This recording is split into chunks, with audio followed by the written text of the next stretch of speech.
হাত পাখা তৈরির প্রধান কাঁচামাল তালগাছের পাতা, বাঁশ, সুতা বা লোহার চিকন তার আর সাজসজ্জার জন্য ব্যবহার করা হয় রং।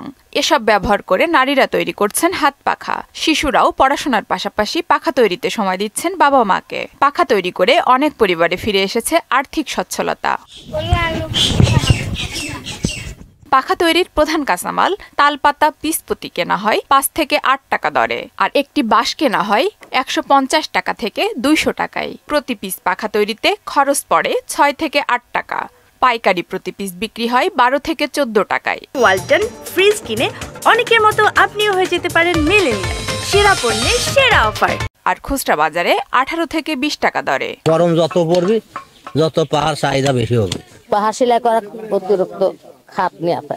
খরচ হবে 600 আর 1200 টাকা বাঁচলি ধরেন আমার 20 টাকা লাভ থাকে বুঝলেন, আর 15 টাকা হলে বাদলি পারে আমার 10 টাকাই লাভ থাকে। আমার সংসারের কাজ করে আমরা আছে এইসব কাজে আমরা বসি। পড়াশোনার পাশাপাশি এই কাজগুলো করে বাবা মাকে সাহায্য সহযোগিতা করি।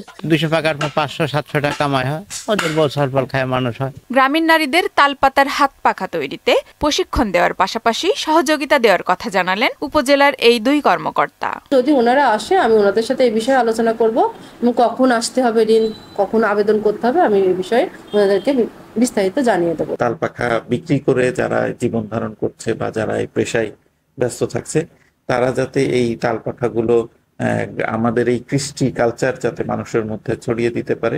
কুমারখালীতে তৈরিকৃত তালপাতার হাত পাখা স্থানীয় চাহিদা মিটিয়ে জেলার বাইরেও বিক্রি করা হচ্ছে। কারিগরদের চাওয়া এখন সরকারি পৃষ্ঠপোষকতার। আফরিন পপি, মোহনা সংবাদ।